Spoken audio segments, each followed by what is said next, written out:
All right, so I'm going to go ahead and get started on the call this week. Just a heads up, I am recording this call, so for everyone to know, and I will post this just like last week into the password protected area on my website. So this week, let me share my screen first. All right, so we have it right up here.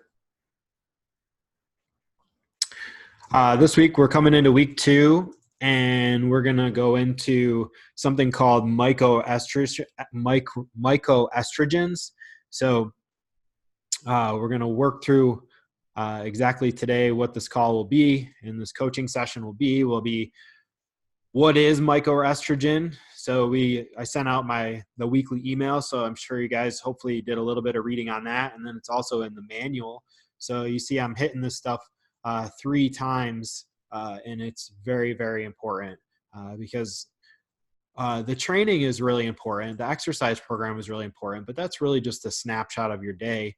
It's just an hour or maybe an hour and 20 minutes out of your day, but it's what are we doing in the rest of the 24 hours of our day to make sure that we are optimizing our testosterone, our health, and our lifestyles. So we're going to talk about mycoestrogen. I threw in this week. I want to go over every week. We'll try to dial into the nutrition a little bit deeper. It's great to get started and to start figuring out a macro-central balance and how many macros you need to take in to fuel your body and to feel really good and to have healthy hormones. But then we can dial in a little bit deeper into other aspects. So this week I'll talk about carb to dietary fiber ratios quickly, and then we'll finish up with a question and answer, just like we've always done. This should go pretty quick this week in terms of the mycoestrogens, these 2 topics, and then getting into our question and answers about the program. And I have some from our Facebook group. So I know, Gary, you haven't joined Facebook, but I can show you that we have some activity going in there and just share you some of the information that's happening in there. So let's get into it. So looking at mycoestrogen. So we want to avoid this the most that we can. This is a fungus. It's found primarily in wheat, corn, peanuts, cheap coffee, and also cheap chocolate. Okay, so when we look at wheat, this is something that for me personally, I don't really tend to ingest or take in or eat in my diet. I just don't feel like, even with the glutens that are in wheat, more and more, a lot of information is just stemming towards that the glutens just don't do well with us. And there is some people out there that would say that they don't think it's necessarily the glutens, but it might actually be the mycoestrogen, this ZEA that's growing in our food sources. Okay, these are mainly found in large production crops, and they can be found to start after they're harvested, and they're just stored in large quantities in large, dark, fungus friendly growing environments. So we see mycoestrogen come in wheat, so that's something we have to watch out for. We also see it in corn. Okay, so in my email, and just to talk briefly here, I do recommend, and just going back to wheat quickly, so if you do want to take in wheat and you don't tend to find that you have problems with gluten, I do recommend taking in organic. And there's a reason for that, is it comes from smaller farms.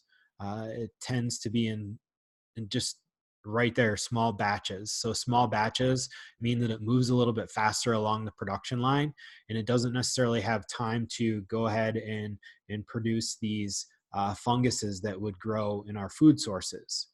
Um, so they don't have a mass storage amount of foods for wheat that is organic. It tends to come from smaller farms and smaller sources, and it tends to be rotated much more quickly because of this.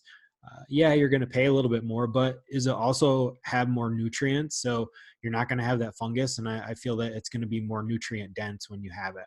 The same thing goes for corn. Corn is a big, massively produced product in the United States, and it has its place.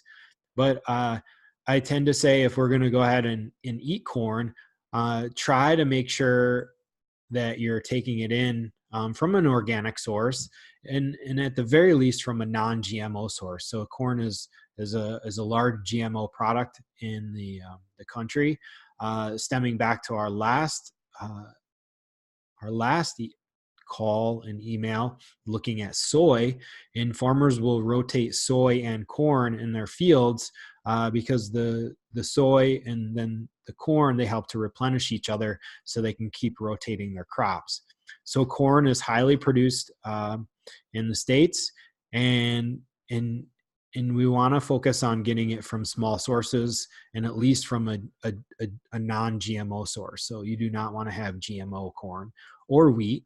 So looking at non-GMO wheat, so genetically modified corn or wheat. The next topic is peanuts. So moving away from ingesting peanuts, I was on the fence with peanuts for a while, just trying to make sure that I took them in from an organic source. I guess mainly just because I had a food relationship with peanuts, so I really liked peanut butter and peanuts. But what I found was even though they were organic, when I eliminated them from my diet, I noticed a couple of things happen. I stopped feeling as bloated and having some issues in my GI, my lower GI, and then and also having a little bit less musculoskeletal soreness and maybe even pain. So watching out for that, because peanuts are you could classify them. A lot of people talk about them as being an inflammatory food. So and it's probably mainly because of this mycoestrogen that's in them potentially. So it is established. So everything I'm talking about, microestrogen, is found in all of these products. So we want to make sure that we try to avoid peanuts. I said that in the manual when we first started. So looking at fat sources from almonds or cashews or seeds or other nuts, if you tolerate them well. Seeds are really great in terms of the minerals and the fats that they offer us and for our nutrition. Just an example, like a serving of organic, non-salted pumpkin seeds have 37% of the magnesium necessary for our just our dairy, what the FDA says is dietary allowance. So you can hit with a seed, you can hit 37% of the magnesium needing. Now, magnesium is super helpful in terms of recovery and stress management and just essential functions of our gut and also muscles. It's just a very essential mineral that we should be taking in, especially if we're training and you're following that workout program. So that's something we should really try to work on. So sorry about that. I went on a little bit of a tangent, but I did say that tends to happen sometimes. Now looking at chocolate. So in my email, I had mentioned some sources of small batch chocolate. So cheap chocolate, it's just massively produced chocolate, tends to be getting worse and worse and more massively produced as we get deeper and deeper. Here we are and go in 2020, and chocolate can be massively produced and overproduced and just laden with sugar. So looking at cheap chocolate, trying to look at taking in, if you like chocolate, more of a small source chocolate. The evolved chocolate is the one I talk about. And in the email, You can also do HU chocolate. That's pretty good as well. So if you want to have chocolate and you want to have a treat, here's a cleaner source. And I know they're a bit more expensive, but I feel like when we look at the nutrient guidelines of like that bar that I had talked about in the email, you'll see that they balance each other out really well, and you get a little bit more out of it than just a little bit of a sweet satisfaction. You get some dietary fiber, and also you see less sugars used or better sources of sugar, like coconut sugar instead of just using refined white sugar. Uh, so we're really trying to watch that insulin spike when we eat anything like this. And then the last thing we want to look at is coffee. So coffee is becoming more and more popular. It's becoming more and more massively produced. And the flip side of that is you're seeing more and more small batches of it, and it's becoming a little bit easier to get in terms of small batches. So and a lot of these, what's really wonderful is when we choose to support small batches, you're supporting more of an individual farm and a small business or a small company instead of supporting a massively corporate driven company. So when we choose to go with cheap coffee, like I had mentioned, Bluebeard, they tend to be very strict on the sources that they get their coffee from, or even Groundworks. Groundworks is really good. So Bluebeard is very strict on who they get their coffee from, and they rotate their coffee based on the seasons and what the farmer is producing. So you're getting that natural rotation of coffee beans. So it's very unlikely to have uh, ZEAs in these small batches of coffee.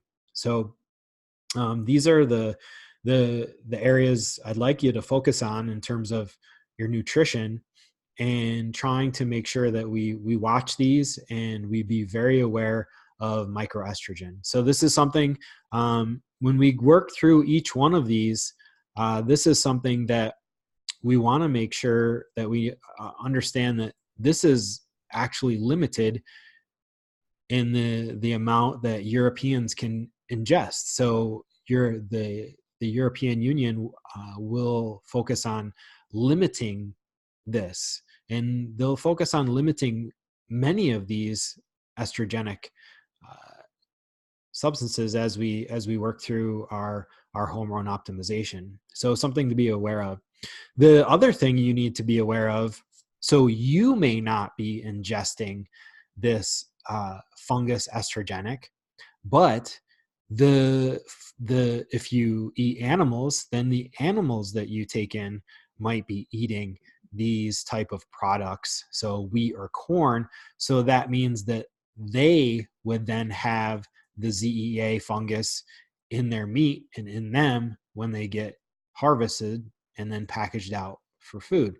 So something to be aware of, when we talk about the small sources of everything, when we have our going off into proteins, having clean, well-sourced protein, this is one of the reasons why I say this. So looking to have, grass-fed, organic sources of our proteins, or even finding a small CSA that's local to you.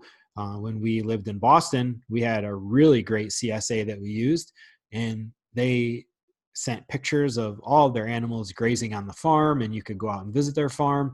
And so we knew that they were not taking in any of these fungus estrogenic compounds. So they were a much cleaner source. It's a little bit more challenging out here in Las Vegas, but we tend to find sources of clean meat. So not only you ingesting them, but the other sources that you eat, ingesting them as well. So watching out for that.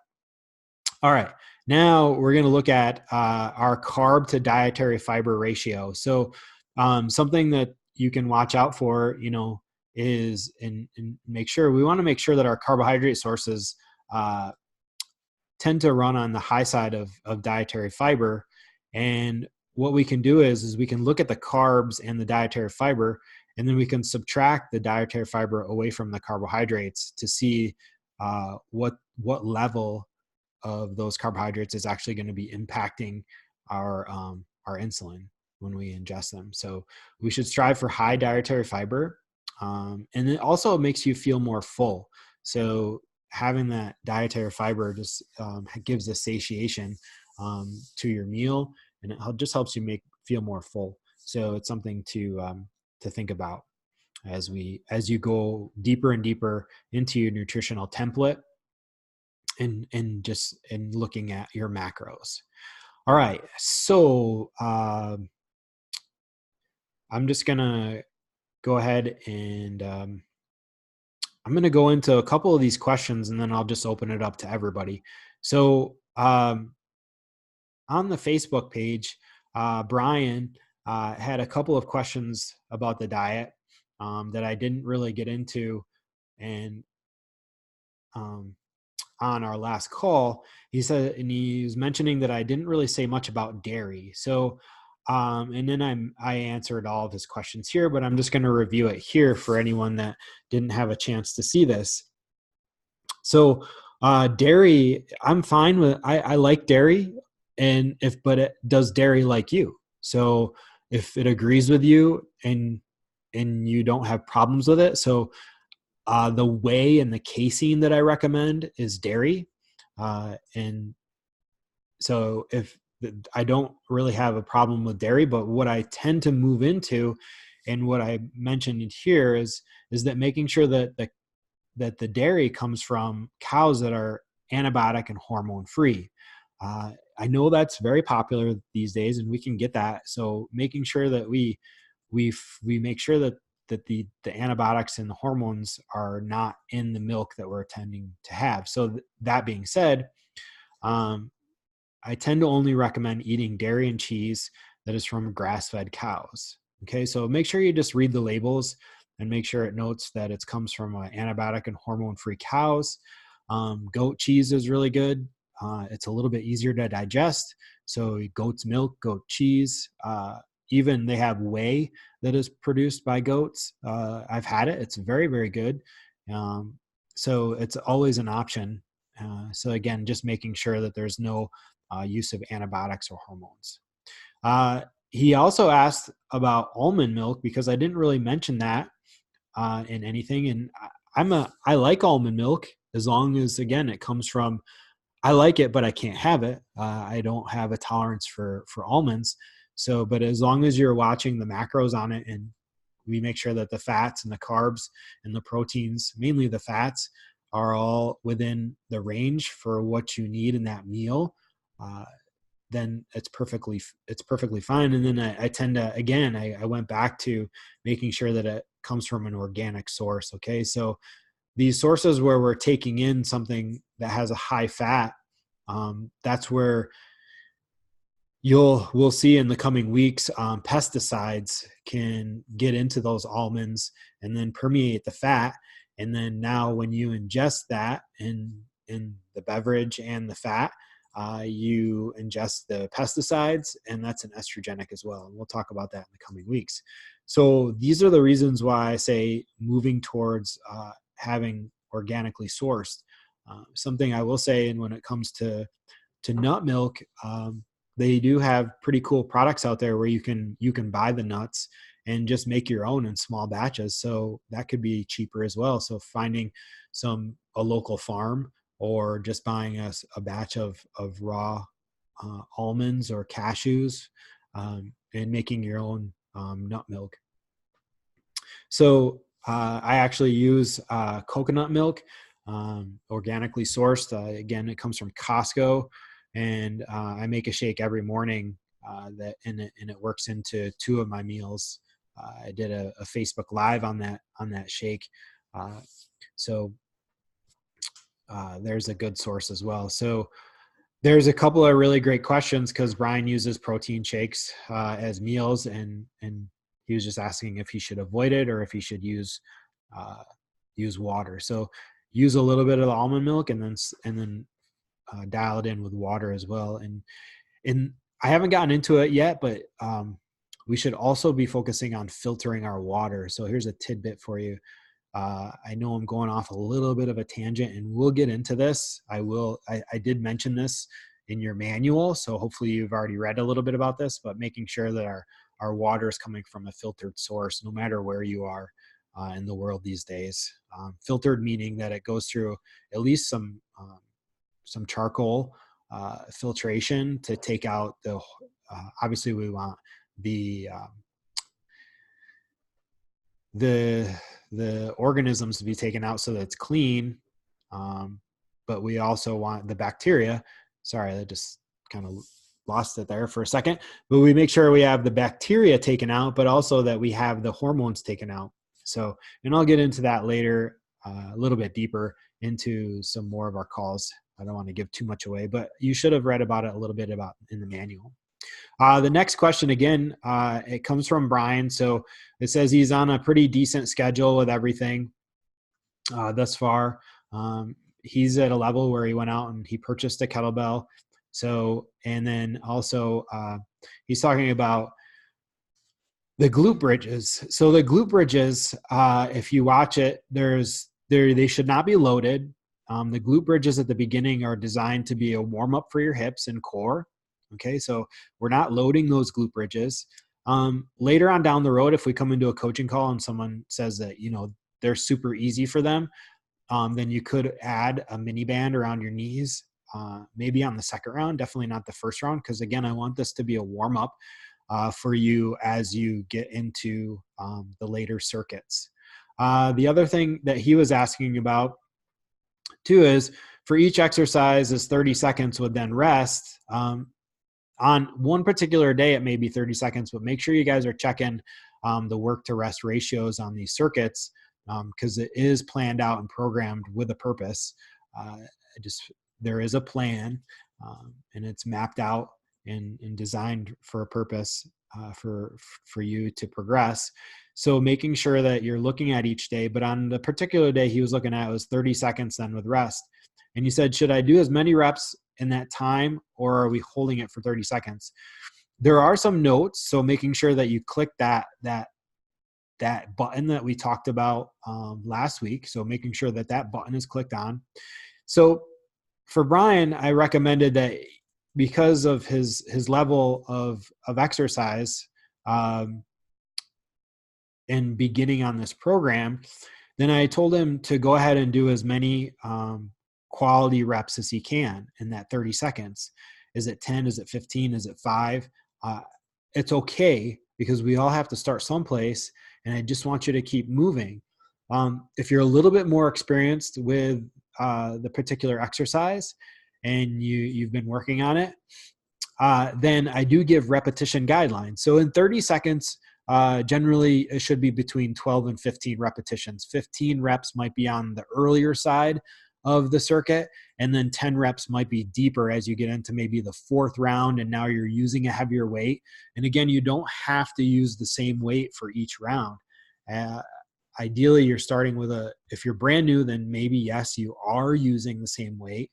But if you're a little bit more experienced, then you might start with a lighter weight. So just prepping and just loading the body and just getting it ready to move with a little bit more as you get deeper into those circuits. So you can be adding more weight on for each round, as long as you're hitting the 10 reps or whatever repetition guideline that I give to you in the notes on each day. So making sure that you read through those notes and follow through. So with Brian, this is where this program gets individualized. Okay. So I put a program together and put it in there, and now each individual reviews it, and then they come to me with questions, and we can help make it personal to you. We can individualize it to you and for what your needs are. And that's what we did here.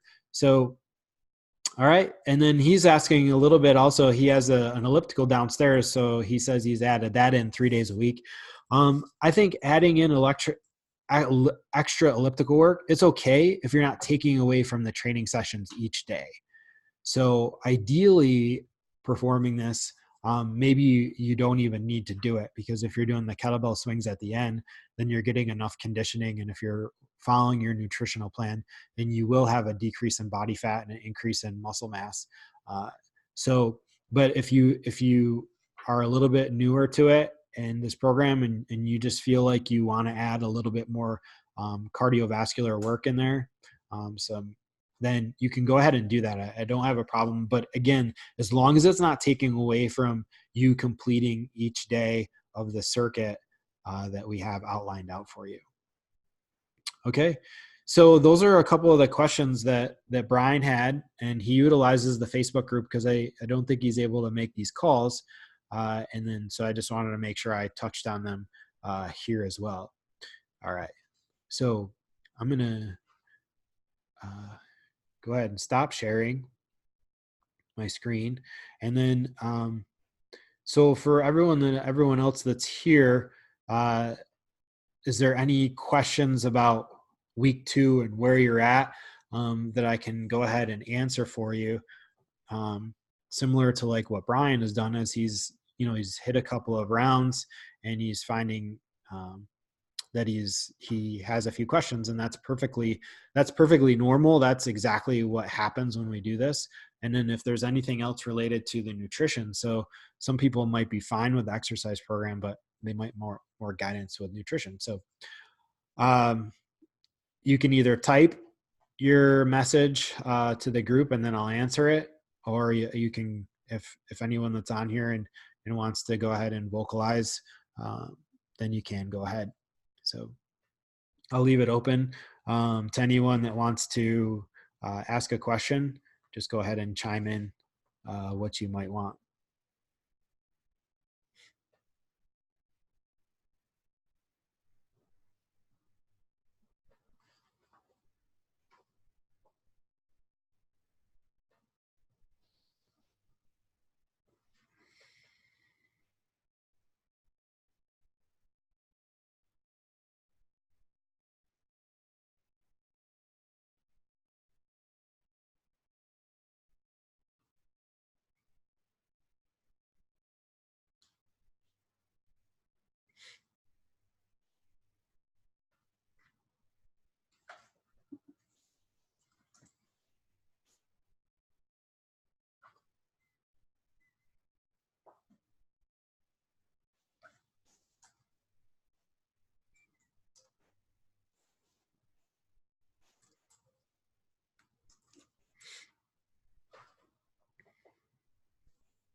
All right.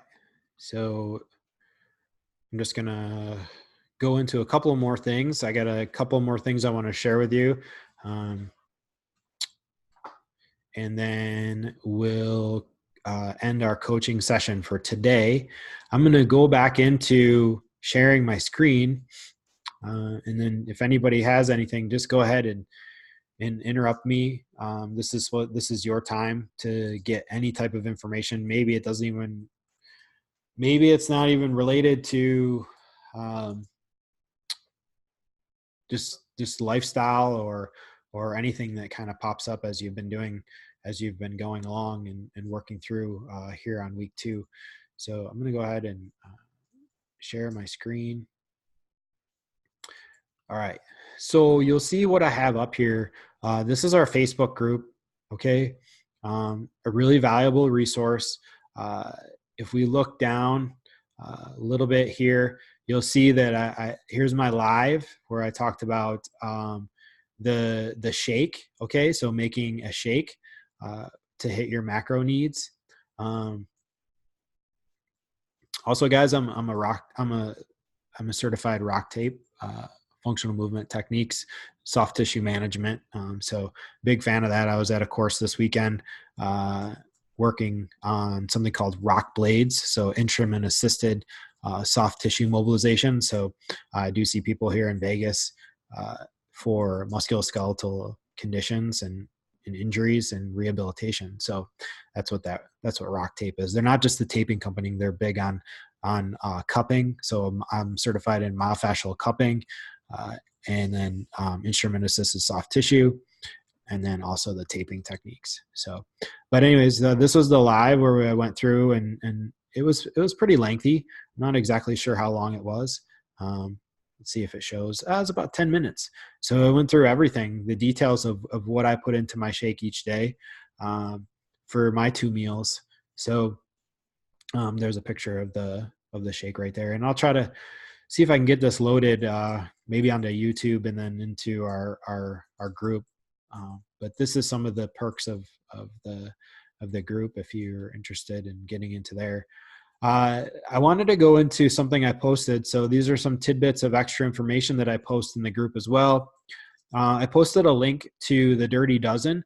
So these are a list of 12 foods that you should really try to focus on coming from an organic source because of the pesticides and such that can be used on them while growing and then manufacturing.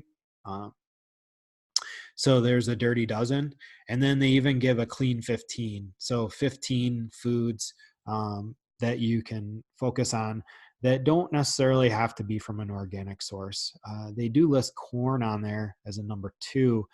But again, I gave my soapbox on that. So, but everything else you'll see on the clean 15 is that it just generally has a skin on it. So it protects it from getting into the flesh of what's on there. So it has some protection from the actual pesticides. So clean 15, like avocados here, you'll see listed number 1. Avocados, we don't generally buy organically. I get them from Costco, and that's because we don't eat the skin. And then you can work through each one.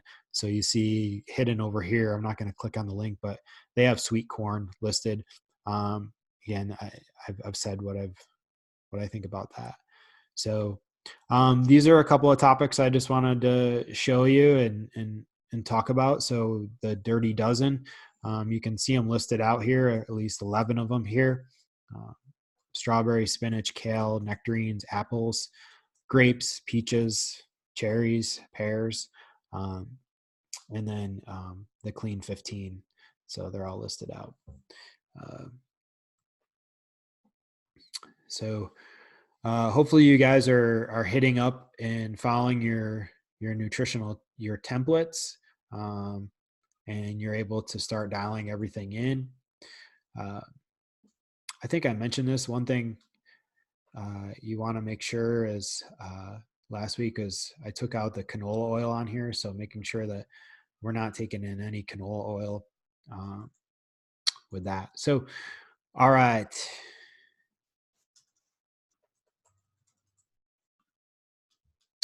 So that's everything I have for you guys today.